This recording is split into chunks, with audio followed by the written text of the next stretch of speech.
Bruno, vamos lá? Meu caro, muito obrigado aí pela sua participação. Finalmente vamos fazer uma live.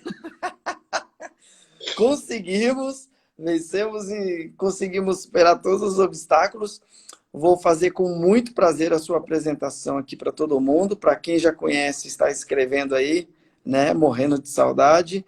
E para quem não conhece, vou fazer uma apresentação sucinta aqui sua, ok? Legal. Bom, o Bruno Orsetti é graduado em Educação Física pela FMU, onde eu sou também. Ele é formado também em Fisioterapia pela Universidade de São Marcos, especializado, tem pós-graduação em Acupuntura pela CBFísio, correto? CBFísio, exatamente. Além de ser um excepcional treinador e coach de corrida, isso eu falo com a boca cheia. E o Bruno Orsetti, eu tenho o prazer e a honra de ter como sócio-diretor e coach na Upper Run. Beleza? Beleza. Vamos em frente? Vamos em frente. Legal. Bom, pessoal, é o seguinte, conforme eu estava falando aqui para vocês, Bruno, qual foi o tema que a gente escolheu? Nós escolhemos para falar sobre quem pretende iniciar e quem pretende reiniciar a atividade de corrida ou caminhada. Sim, é que eu sempre coloco aqui informações para praticantes, é isso? Isso. Para praticantes e pessoas que desejam iniciar. Ou reiniciar, né? No caso de quem estava correndo e ficou o tempo parado, e quem quer iniciar. Caminhada barra corrida. Exato. No isolamento social. Como a gente tem o hábito de colocar, é importante eu pontuar aqui para quem entrar informações para praticantes e pessoas que desejam iniciar caminhada e corrida no isolamento social. Deixa eu só fazer o PIN aqui e a gente já vai. Só um segundo.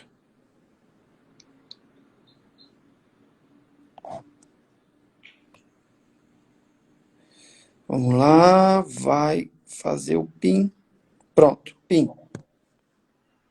Beleza? Beleza. Bora! Bom, pessoal, sejam muito bem-vindos. Várias pessoas aqui que eu não conheço, todos convidados do nosso caro Bruno Orsetti. Vocês fiquem à vontade para fazer perguntas, né? O Bruno vai responder, eu vou fazer aqui a intermediação e, na medida do possível, se necessário, a gente pontua juntos, vamos bater no papo.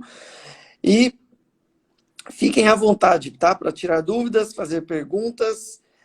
Nós estamos preparados também, caso necessário e faça sentido, nós mostrarmos também, né? O Bruno vai estar pronto para mostrar fazer alguma demonstração de algum movimento, de algum exercício específico dentro da solicitação da pessoa. Correto, Bruno? Uhum. É isso? É isso mesmo. Maravilha. Vamos em frente? Ok. Tem algum ponto que você gostaria de trazer para nós inicialmente, se a gente for levar em consideração o início, né? Qual ponto é super importante para uma pessoa que quer iniciar, né? E está aqui nesse isolamento social? Ok. Seguinte, pessoal. Para quem pretende iniciar, ou também serve para os dois grupos. Quem estava praticando, né, quem estava correndo e de repente parou, simplesmente parou porque não tem uma esteira em casa, e que também essa questão toda da quarentena dá uma baixada, a gente perde aquele pique. O pessoal que tinha prova marcada, meu, já desmotivou, porque as provas vão ser todas adiadas. Enfim, para este grupo, tanto para quem quer iniciar, como para quem quer reiniciar, eu deixo aqui, né, alguns cuidados, que é assim, não tentem copiar o seu colega, que eu não sei, a gente não sabe se ele estava parado, se ele não estava, se ele tem todo o embasamento, né, e que quem for iniciar também, não tente copiar ninguém. O bacana da corrida de rua é que a briga, a superação é com você mesmo. Tanto é que as premiações hoje em dia são poucas que têm valor financeiro, quiçá se tiver ainda alguma que tem valor financeiro, né? Tirando para os atletas, né? Isso eu estou dizendo para os amadores.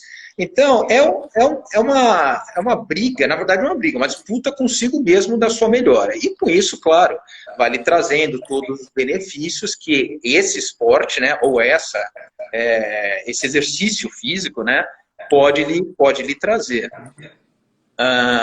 Toda melhora fisiológica, enfim, e mental também. É uma atividade, né, é um esporte, eu acho, para mim, um dos mais democráticos de todos. Hoje em dia, você só precisa estar com roupa. Hoje em dia já tem um grupo que corre descalço. Não vamos discutir se é bom ou se não é, mas tem um grupo que corre descalço. Enfim, não, até então você está vestido. Não é esse o tema, né? E aí também é um ponto que é muito detalhado em cima da condição de cada um, né, Bruno? Em cima Exatamente. da história da história esportiva de cada pessoa. Então, assim, é aquela velha história, né? Todas as vezes que você rotula, a chance de você errar no que você vai pontuar é gigantesca, né? É gigantesca. Bruno, tem uma pergunta já aqui, tá? Já tem pessoas aqui concordando em relação aos calendários. Todas as provas foram adiadas e virou uma loucura isso daí, né? Bom, existe uma pergunta do Sanderley Orsetti. Com esse sobrenome, eu imagino que ele seja próximo de você. Bem próximo. Um garoto de 68 anos querendo iniciar o treinamento físico. Quais cuidados deve tomar? Boa pergunta, Sanderley. Não, ótimo, porque agora ele justamente fez o gancho para eu entrar aqui na parte da preparação física. Claro que eu não vou aqui, pessoal, falar para vocês, olha, se preparem para antes de começar a atividade, né? Não, as coisas elas podem ser feitas juntas, tá? Eu vou falar um pouquinho da preparação física e no fim das contas eu vou acabar respondendo tudo para ele. Eu pauto aqui algumas coisas super importantes e eu vou dizer mobilidade, tá? Mobilidade. O que é mobilidade, Bruno? Caso a pessoa não saiba. A mobilidade é a capacidade ali da articulação em se mover cada vez mais. Isso é a mobilidade. Quando a gente fala em mobilidade, claro, não só a gente está falando em articulação, como a gente está falando em músculo. Ok? A mobilidade é um pouco mais abrangente. Tá? Mas só para diferenciar, porque depois eu vou falar de flexibilidade. Então, a mobilidade, quanto mais móvel for uma articulação, maior a liberdade para que os músculos executem o movimento. Tá? E a mobilidade, né, quando a gente treina a mobilidade, né, a gente também consegue diminuir essa rigidez, né, não só da articular, como ajuda a diminuir a rigidez também no músculo. Pegando o gancho, a flexibilidade, quando a gente fala em flexibilidade, a gente está pensando em músculo. Tá? Mas a mobilidade vem junto, é articulação músculo. A importância do treino de mobilidade e flexibilidade é justamente você alcançar maiores amplitudes de movimento. Imagina você, no meio da sua corrida, você tem que pular um buraco. Ou tem que desviar de alguém que está à frente, tem que fazer um salto maior para o lado, ou tem que subir na calçada. O pessoal que já corre sabe que na corrida de rua, como é feita na rua, às vezes a gente tem que desviar de alguma coisa, entra para a calçada, enfim. Então tem que ter isso aí. Alguns até fazem a corrida de country, né?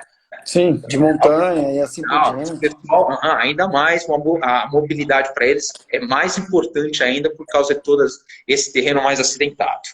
E só um ponto, Bruno, para eu adicionar em tudo isso que você falou aí, vou fazer a minha inserção de profissional da saúde e não de mediador. A flexibilidade ela está absolutamente atrelada ao ganho de força, né? Então, assim, as pessoas que estão ali fazendo o trabalho de musculação, ela não é só o trabalho de força, né? Ela também proporcionar estímulos de flexibilidade nos músculos, isso não só vai fazer com que diminua ou cesse qualquer encurtamento, que trava qualquer ganho de força, como quanto mais alongado o músculo estiver, né, maior a capacidade de ganho de força ele vai ter. E aí entra a mobilidade também, e aí tudo está entrelaçado ir juntos, Exato. né? Para somar, ou para cima, ou para somar, para derrubar a pessoa, né? Para subtrair. Nos últimos anos, acabou caindo, né, por terra a ideia de a gente visualizar um músculo, né, uma articulação envolvida num exercício. Hoje o negócio é junto, né? E aí entraria em outro assunto, que seria sobre faces e tudo mais. Tá? Mas as coisas são juntas, né? Não existe um trabalho isolado somente. Bom, Ô Bruno, a pessoa que fez a pergunta, ele é muito próximo de você. Você conhece a história física dele, etc? A gente poderia falar sobre o caso dele ou não? A gente vai para sim, a gente continua. conheço. O Vanderlei acho que ele tem 2 cirurgias de joelho, né? Tá. E habilitado, se não me engano, não sei se ele machucou de novo, mas se não me engano foi sim. E ele já fez fisioterapia, já passou por tudo isso que eu estou falando agora, treino de mobilidade, flexibilidade, aqui no caso dos membros inferiores, né? E outras ainda que eu vou pautar. Tá? Só deixa eu acabar de pautar tudo isso Vai daí. lá. Bom, eu falei da mobilidade, eu falei da flexibilidade. Outra coisa importante é a força, né? Quanto mais forte um músculo, maior a chance dele absorver, maior chance não, maior a absorção de carga que ele faz, poupando a articulação. Então, você imagina, numa corrida, né? Quantos passos a gente dá, e dependendo da velocidade que você dá, o peso, né, que cai sobre o solo é muito grande. Imagine esse peso caindo diversas vezes por 1 hora, 2 horas, numa maratona, 3 horas. Enfim, a força, o treino de força se faz importante também justamente para essa absorção da carga e também para ativar melhor a musculatura no movimento que você tem que fazer rápido. Porque a força, a gente tem força pura, força de explosão, força de resistência.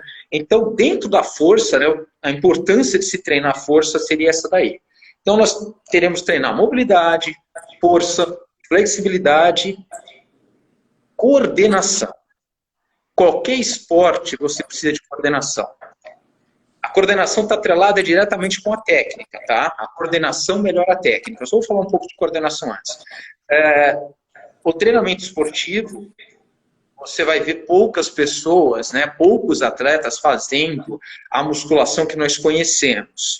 Tá? Eles até realizam, mas é a base, é no momento de base.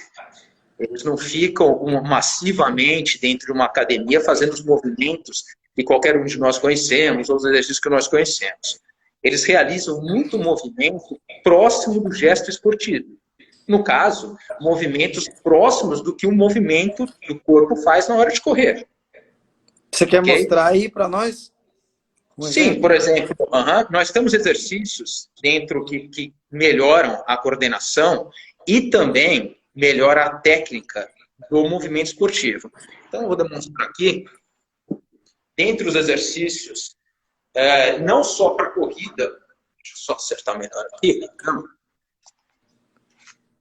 ia mostrar você bem. Estava bem já.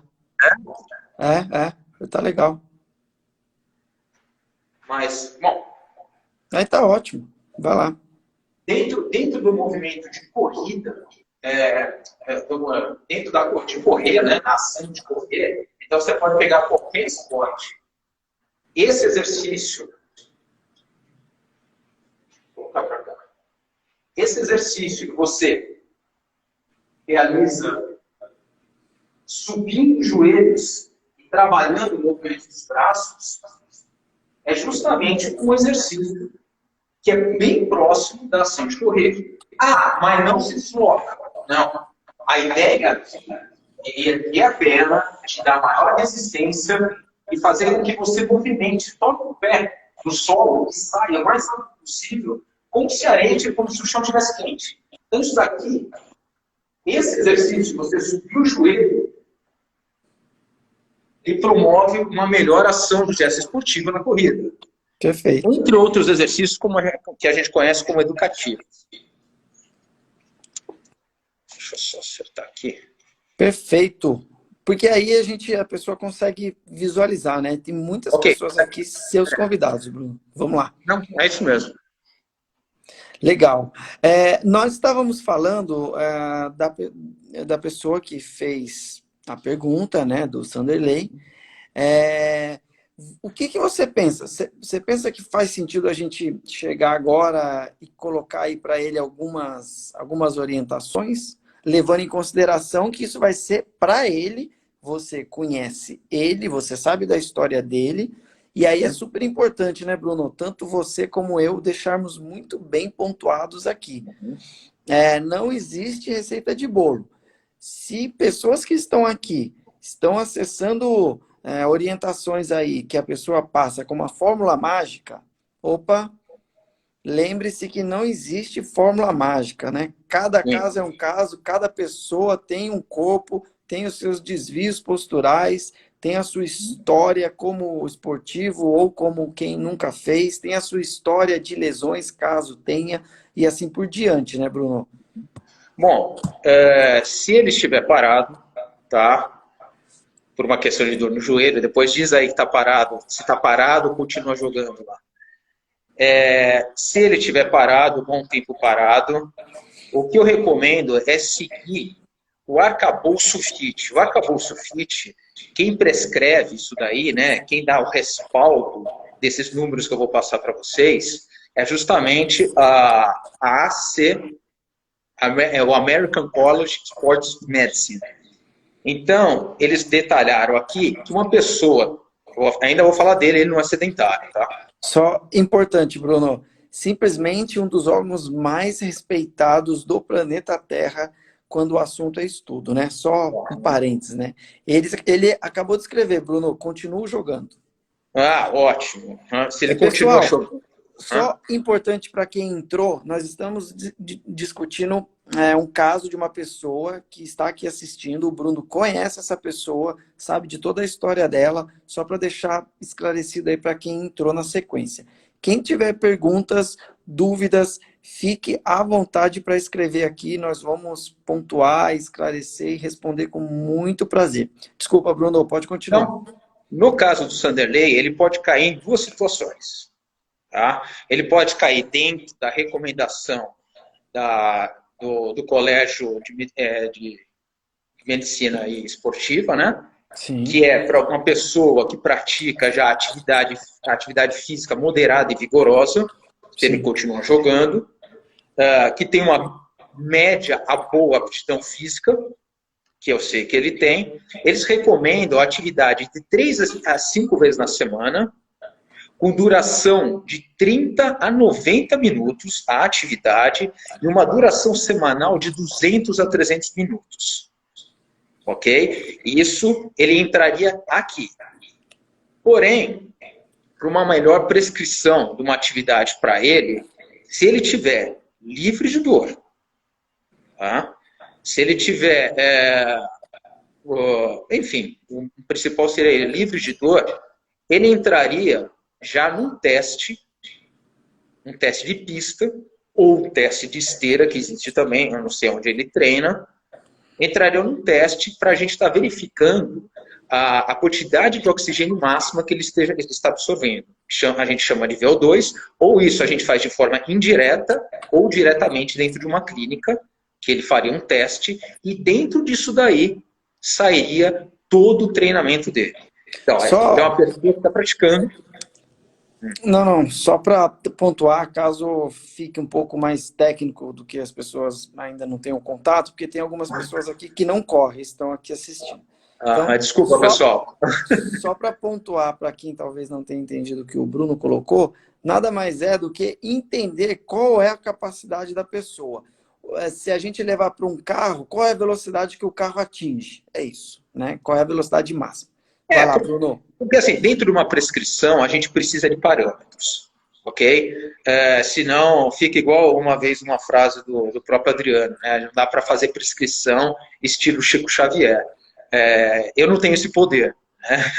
Mas, então, quando a gente não tem esse poder, a gente tem que ter o respaldo de alguns testes. né? Dentro desses testes sai todo o treinamento. Não tem o melhor treinamento, já falo isso. Tem coisas que precisam ser respeitadas dentro do treinamento. Tá? O quanto você pode evoluir, né, no seu treinamento semanalmente. Então, por exemplo, eu tenho que eu vou correr 10 quilômetros na semana, na primeira semana. Pô, corri ali na primeira semana, eu somou 10 quilômetros. Eu preciso fazer um upgrade para a segunda semana, para a terceira semana, e assim vai. Esses upgrades, é aí onde acaba morando o perigo, né? Acaba dividindo o pensamento de alguns treinadores. Hoje, nós trabalhamos de 7 até 15% de aumento.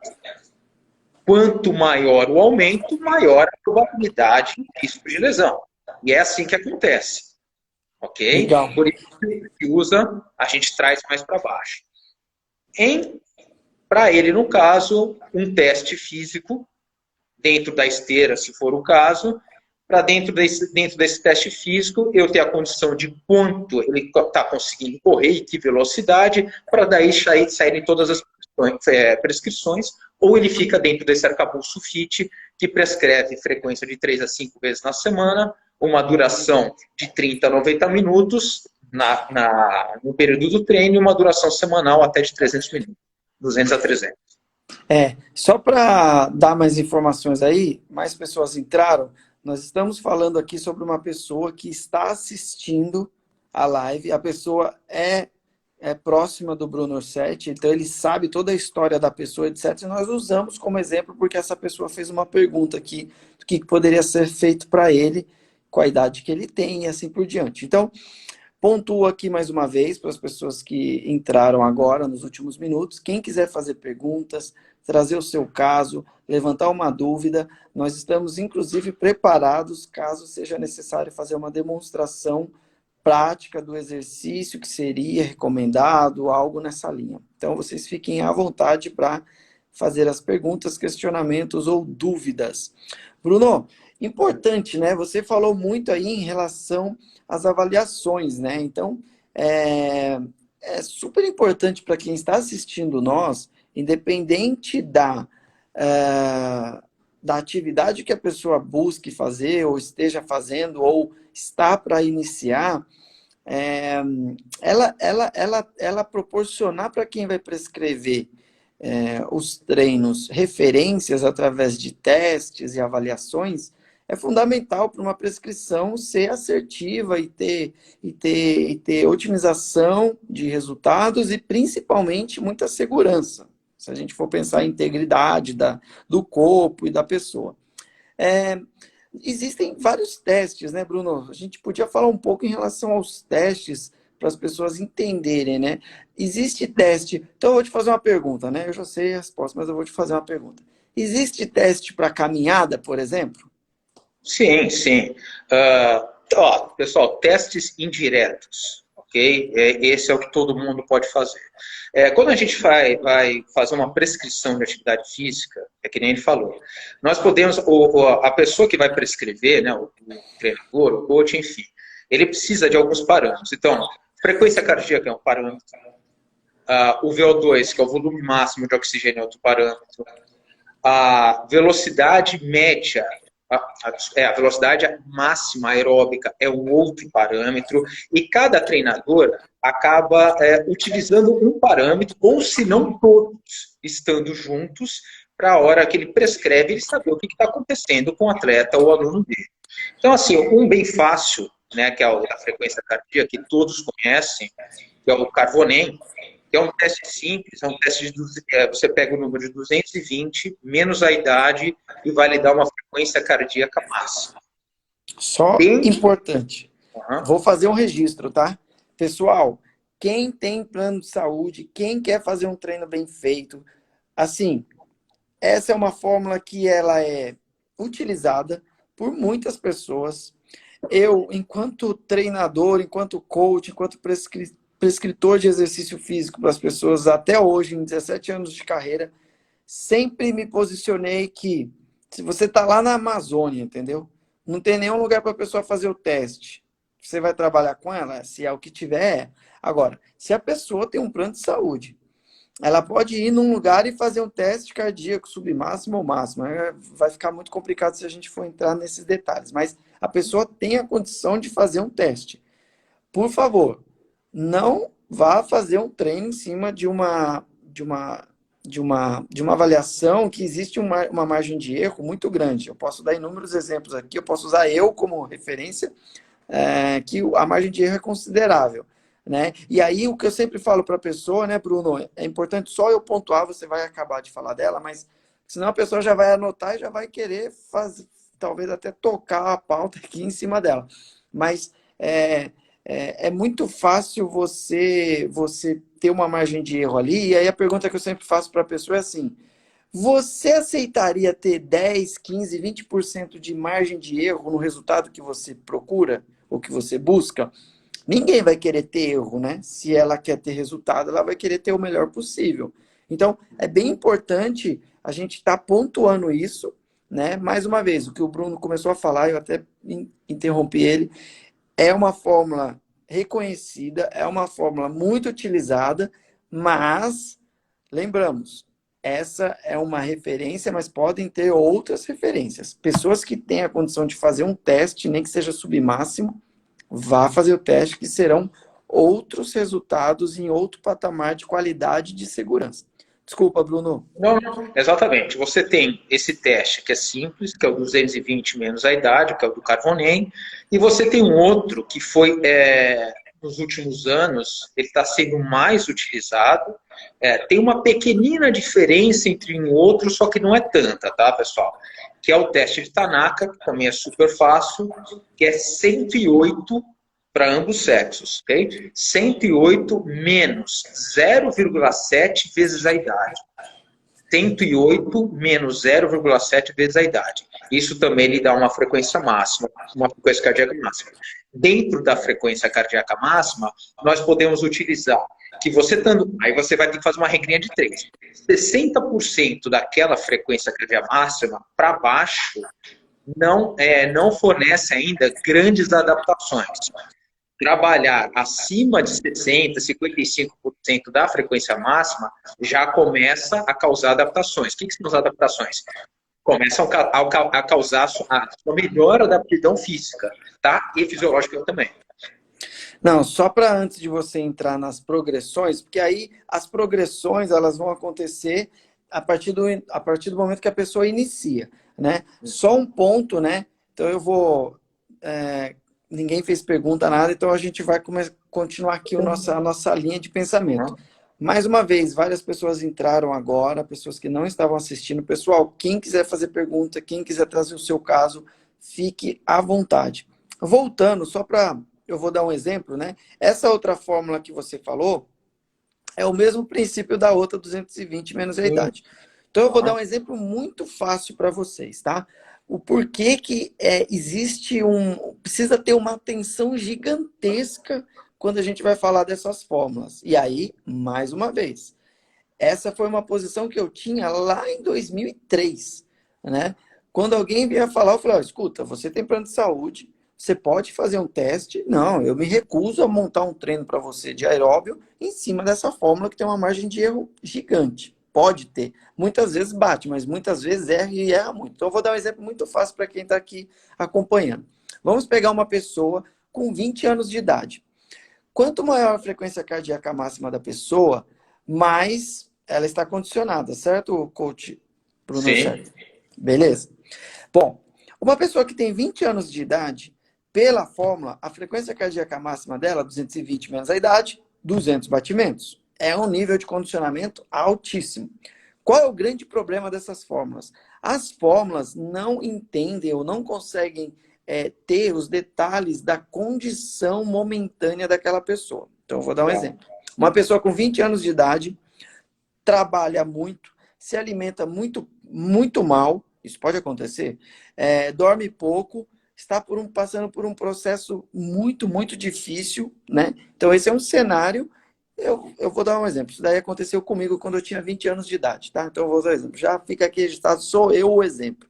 Então, eu com 20 anos de idade, era essa situação, era esse o cenário. não conseguia treinar, porque eu só trabalhava e fazia faculdade à noite, me alimentava muito mal por toda a situação desafiadora que eu passava ali, e era sedentário, não conseguia treinar e assim por diante. Então, 220 menos a idade. Com 30 anos, eu treinava de 4 a 5 vezes por semana, estava extremamente feliz, realizado, acontecendo um monte de coisas, já mirava ter um negócio aqui no Brasil, dormia razoavelmente bem, já falei, praticava exercício, treinava muito, me alimentava muito bem. Em qual das situações eu era mais condicionado, né? Então, assim, com 30 anos eu era infinitamente mais condicionado do que eu com 20, né? Mas a fórmula não consegue detectar esses detalhes da pessoa. E aí, você vai para uma margem de erro gigante, e aí, naturalmente, se você parte de um dado que você vai montar treinos, esse dado não é correto, você vai ter treinos que estão longe do que a pessoa quer, certo, Bruno? Não, certo. Pessoal, não adianta. Quem vai praticar, principalmente esporte de competição, que exija muita da frequência cardíaca, é premissa. Tem que ter uma avaliação médica para isso. Com certeza o médico pede um teste de esforço cardíaco. Só para falar, quem começa a caminhar ou correr, no primeiro mês, só para estimular aí quem está querendo iniciar, no primeiro mês, a resistência aeróbica pode melhorar até 3%, né? 3% 3% na primeira semana, 2% na segunda semana e até 1% depois por semana. Então, assim, no primeiro mês, você tem um ganho excelente. Nós estamos falando aqui de pelo menos 6% de melhora na sua resistência aeróbica. Esses processos duram de 6 a 8 semanas e o estágio de melhora, né, da maior melhora, você consegue ali entre 16 e 20 semanas. Tanto é que como a gente, quando o desculpa, o cliente ou o atleta, ele tem uma meta, a gente pede aí entre 16 e 20 semanas, que é quando o cara chega no auge. Então, quando o seu time de futebol, o preparador físico lá, pede para o pessoal começar a pré-temporada, é porque que ele está vendo também que os jogos mais difíceis estão ali para frente, 16, 20 semanas, que é onde os caras vão estar tinindo. Tá? Claro que futebol fica um pouco mais difícil a preparação física, eu entendo os preparadores físicos, porque 2 pancadas durante a semana, e se você levar em consideração que o cara tem que descansar, né, você não sobra nem tempo de treino. A Lidiane escreveu aqui que ela fez a pergunta. Lidiane, eu não visualizei a pergunta, eu até voltei todas desde o início. A observação que tem aqui sua em relação às provas, que teve uma prova sua que foi para novembro. Então, você pode, por favor, refazer aqui para nós, por favor, a pergunta. Várias pessoas entrando.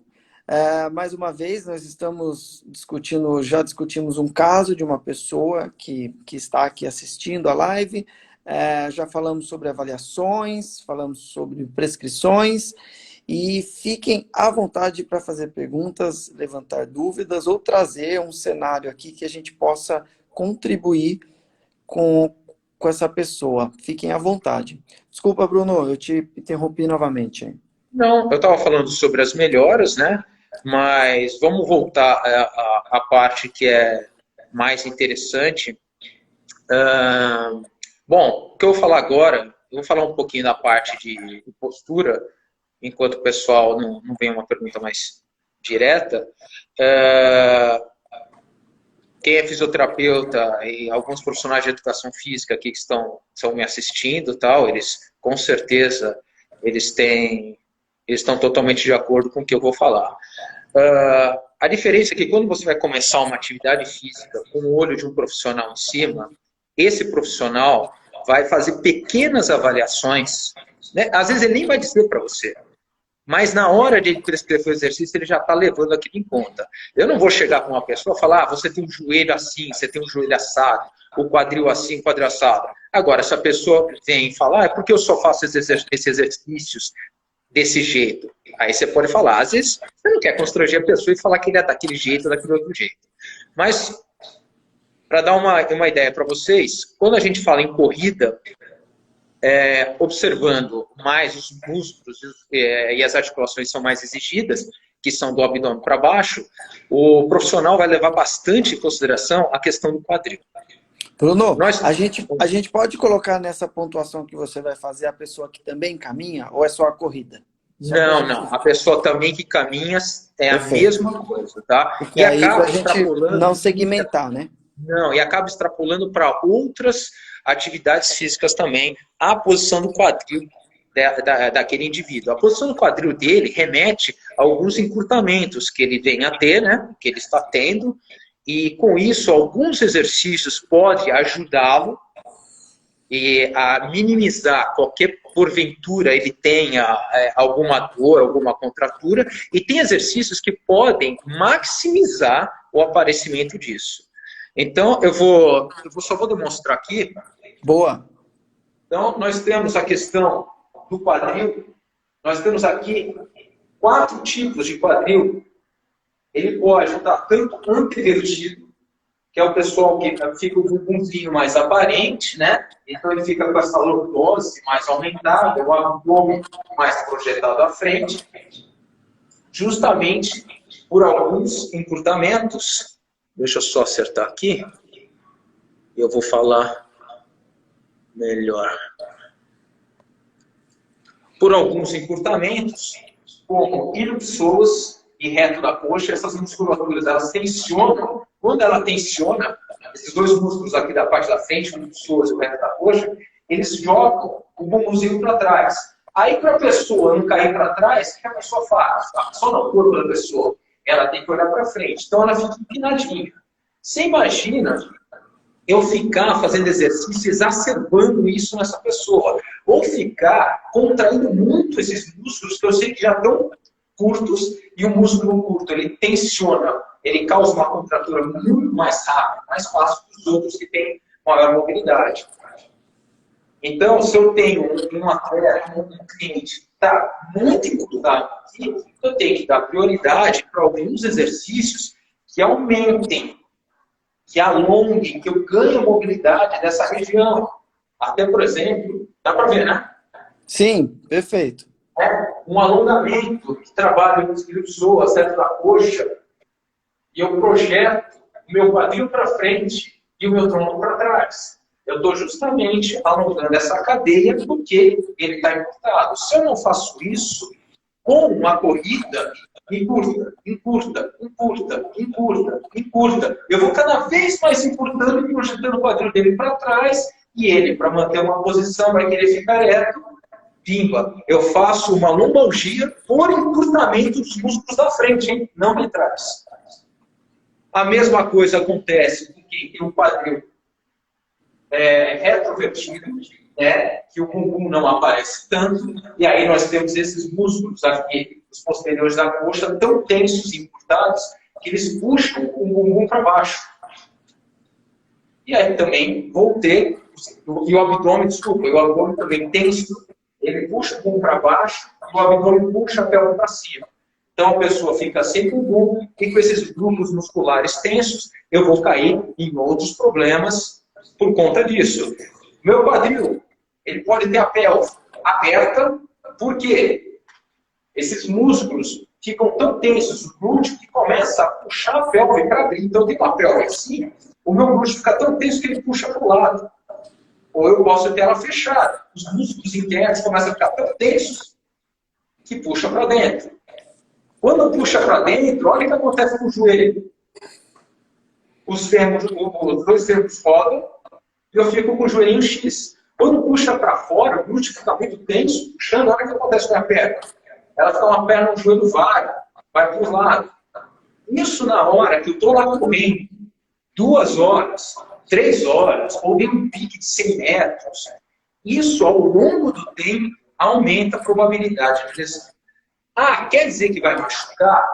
Não necessariamente. Né? Nós temos aí o Usain Bolt, né? Se você analisar a corrida dele, ele não é um dos mais técnicos na corrida. Inclusive, se não me engano, ele tem um pequeno encurtamento de uma perna com relação à outra. Pô, o cara até então é o melhor. Né? Assinou lá o nome dele no Hall da Fama. Porém, é ele, né? Exatamente. Ele não sabe quantas vezes ele se machucou, foi campeão. Mas é para todo mundo que vai acontecer isso? Não. Mas eu, como um profissional da atividade física, eu posso chegar para o meu cliente, né? Ou para o meu aluno, para o meu atleta, e passar qualquer atividade física sem estar sabendo disso. A minha obrigação, antes de tudo, é saúde. Então, sabendo isso daí, e esse é o porquê que a gente precisa sempre de uma visão de um profissional, porque como é que você vai saber se o quadril está assim, assim, assado, está desse jeito, se o joelho está assim, né? Se tem uma diferença de perna ou outra, que aí a gente fica para alguém que trabalha com palmilha, a gente manda o cara, acerta a altura. E aí, né, meu caro super coach Bruno Orsetti, é o que nós sempre falamos, né? Não é tão simples como parece. O ato Não, de correr, de pegar o tênis e ir para a rua é simples.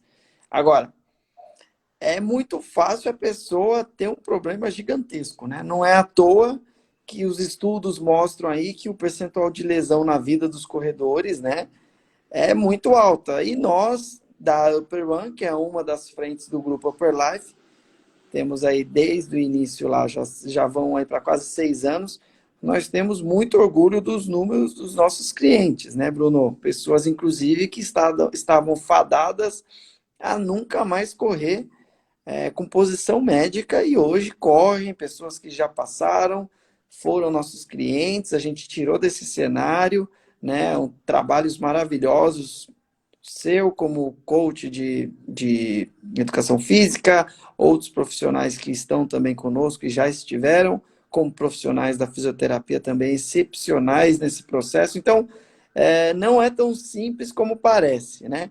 Então, aqui tem vários pontos. A Francine Ribeiro escreveu aqui, então, basicamente, os exercícios devem ser adaptados de forma individual. Com certeza, né, Bruno? Com certeza, porque é o que eu falei lá atrás. Todas as vezes que você passa, e essa é uma das premissas da Upper One, que nunca foi prescrição de treino aeróbio por grupo. Um monte de lugar faz isso. Beleza, mas com a gente não. Nunca, desde o primeiro dia da empresa, foi feito assim. Se tivesse que ser feito assim, a empresa não existiria, né, Bruno? Esse é um posicionamento meu como um profissional da saúde de forma quer assim, ver? inegociável. Uhum. Qual o nome da colega que fez a pergunta? É que tem outras antes, tá? Eu pensei que a Não, sua ia... só deixa eu falar para ela. Francine. É a Francine.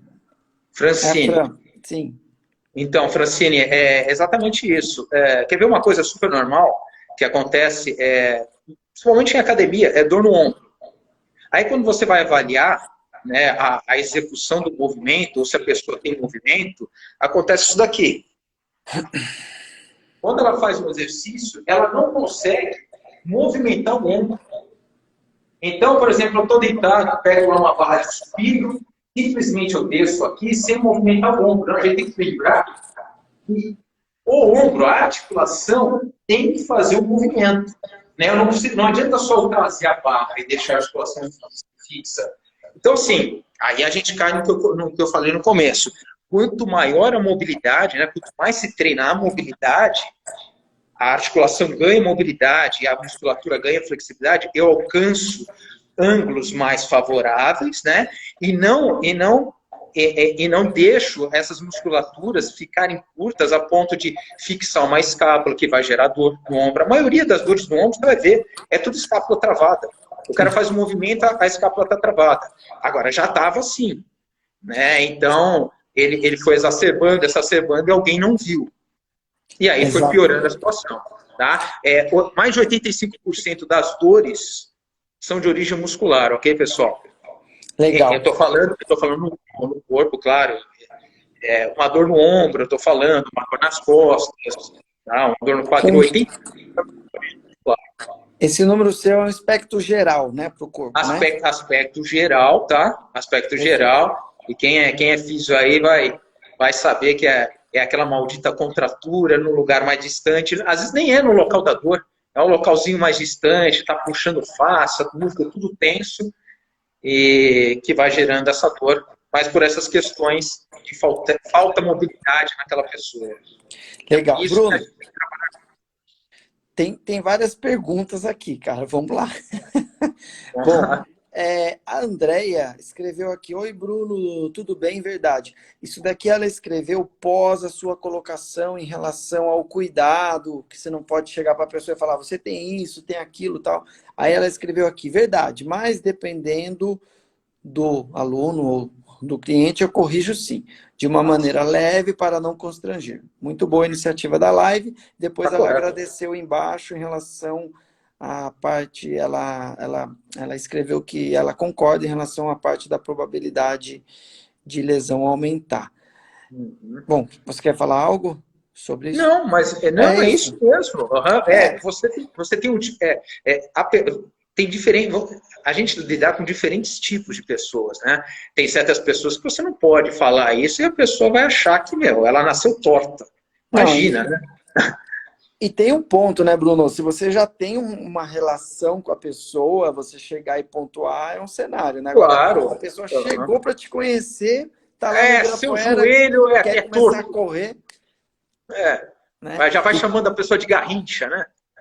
Não, assim, já é uma dificuldade imensa, né? Para a pessoa conseguir ir até lá, pegar o carro, estacionar o carro. Claro. Tem uma série de travas aí nesse processo decisório, né? A pessoa chegar lá e a gente... Mas é isso mesmo, mas é super importante o coach estar ali orientando e mostrando os pontos a melhorar, né? É isso, né, Bruno? Eu imagino que você concorde com o que eu falei.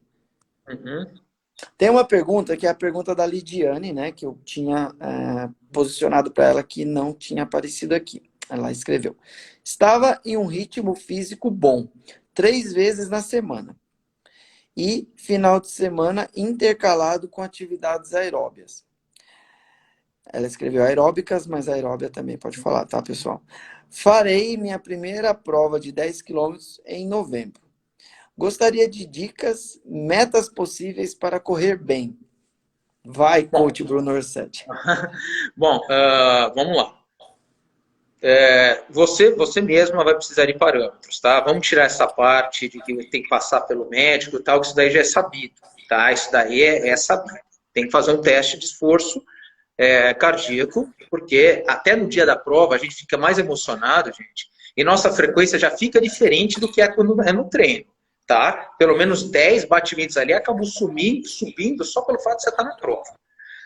Lidiane, é o seguinte, procure acrescentar no seu treino, subir o seu treino, a cada semana 7%. Vamos falar em um mês. Então, um mês eu tenho, da semana 1 para a semana 2, eu tenho 7%, da semana 3 à semana 4, mais 7%. Quando você for fazer a quarta semana, você vai ter que reduzir pelo menos 10% do que você estava fazendo. Bruno, ok? Só um ponto que é muito importante eu registrar aqui para as pessoas que estão acompanhando e não têm o conhecimento, que é a grande maioria. A Lidiane já foi nossa cliente na Upper e o Bruno conhece muito bem ela. Então, ele nem fez muitas perguntas, ela mostrou aqui o cenário e ele já está sendo assertivo no posicionamento, mas porque você conhece ela como um coach já de longa data e por um período considerável.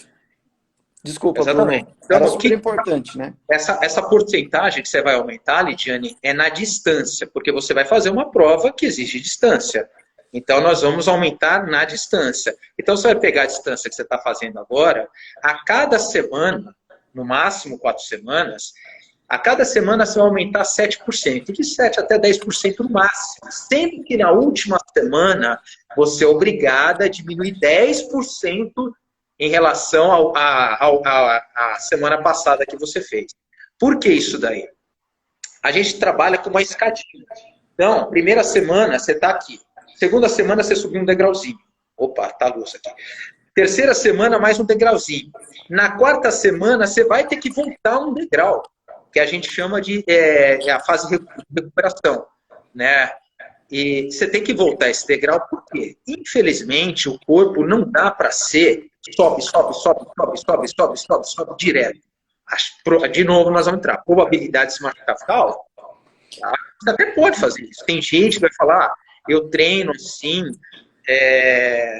direto, sempre treinei assim, não aconteceu nada. Bom, ok, graças a Deus, ainda bem. O seu corpo é um sobrevivente. Exatamente.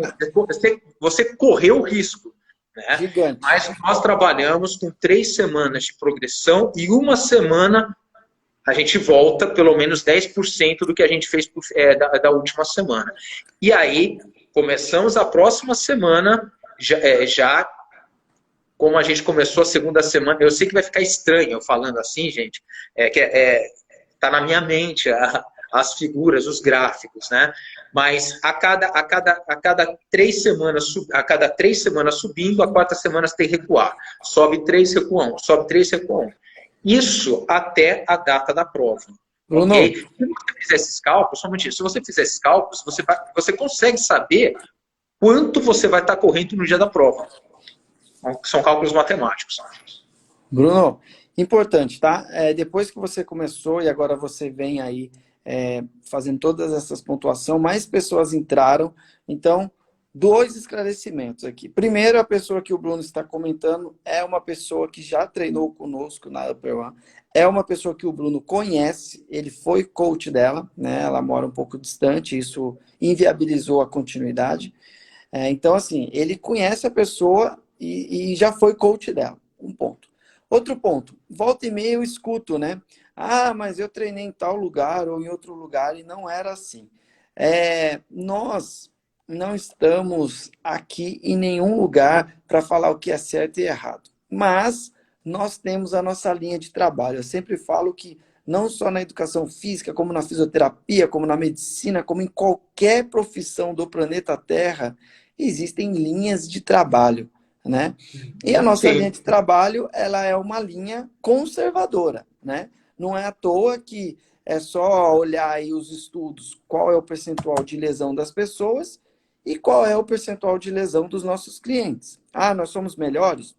Nós somos piores? Não sei. Já teve pessoas que queriam fazer uma maratona em 6 meses, a gente detectou através de vários pontos e nós chegamos para as pessoas e falávamos, olha, não vai ser possível, você vai conseguir fazer? Você vai, só que você vai correr um risco gigantesco. Você quer correr esse risco? É totalmente contra o que a gente se propôs a fazer no mercado. Então, acho que é importante listar esses pontos, né, Bruno? Uhum. Não, é isso mesmo. Você quer finalizar aí sobre a Lidiane? Ou você já tinha finalizado? Não, é isso mesmo, Lidiane. Você usa cada semana durante um mês, usa cada semana para subir ali de 7 a 10% na sua distância que você está fazendo hoje, sendo que na última semana você recua 10%. Ok? Dessa forma, primeiro, você consegue saber até o dia da prova quanto você vai estar correndo. Né? Fala, olha, é verdade, eu fiz assim e tal, e eu vou, no dia da prova eu já vou estar correndo 11 quilômetros, 12 quilômetros, ótimo, uma prova de 10, legal. Agora, se você faz esses cálculos e chega no dia da prova, nossa, Bruno, mas só deu 5, 6 quilômetros, é que você ainda não está preparada para fazer os 10, e aí eu falo para você, faça o seu 5 melhor ainda do que você fez da outra vez. Gente, distância, não fixem só na distância, tá? É uma meta, porém, de repente, essa meta não pode ser alcançada agora, mas ela pode ser alcançada um pouco mais para frente, é igual o Adriano falou. A maratona, qualquer um consegue fazer, só que a gente corre o risco de ficar fecharem um evento antes de você chegar, né? Acabou o evento, porque você vai chegar.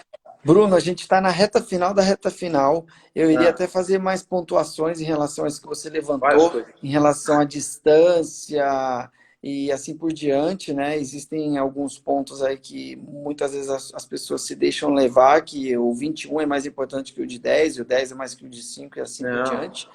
Mas vai ter que ficar para uma outra ocasião. Tem uma pergunta aqui que é da Giovana Queiroz, que eu imagino que você saiba quem é, mas não vai dar para a gente responder, depois você responde para ela pessoalmente. Né? Ok, manda inbox. Aliás, fala para o pessoal, quem quiser deixar pergunta em inbox, eu, do Grupo Upper Life, não tem problema, ainda hoje, respondo diretamente para a pessoa. Fechado. Bom, precisamos finalizar, porque vai dar o tempo, Bruno. Eu quero agradecer imensamente, várias pessoas agradecendo aqui todas as suas pontuações, o seu conhecimento. E é isso, tá? Muito obrigado. Foi um grande prazer estar aqui com você e a gente poder ajudar as pessoas. E vai acabar o tempo, vai. Finaliza e se despeça. Pessoal, brigadão, tá? Quem quiser mais informações, manda inbox para o Grupo Upperlife e eu respondo para todo mundo, qualquer coisa, até de ordem aí de treino pessoal, já respondo. Muito obrigado, Bruno Sete. Você é campeão, você é com certeza um dos melhores profissionais, se não o melhor profissional que eu já tive a honra de estar junto atuando. Muito obrigado, viu? Valeu. Tchau, tchau, pessoal. Obrigado.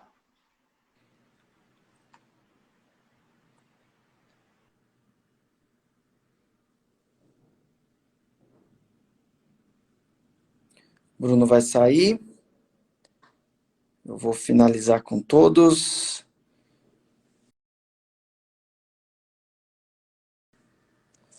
Bom, pessoal, mais uma live finalizada, muitas perguntas, bastante conhecimento. Foi um grande prazer estar aqui com todos vocês. Próxima quinta-feira, advogado trabalhista, para quem é empreendedor, quem está com uma série de questionamentos aí em relação ao seu momento como empreendedor, como empresário, vai ser super agregador, afinal de contas, o segundo dia da semana é sempre um convidado para ajudar extremamente as pessoas das mais variadas formas dentro desse cenário que nós estamos. Foi um prazer estar com vocês de novo. Grupo Upperlife, cuidar está em nosso DNA. Valeu, gente!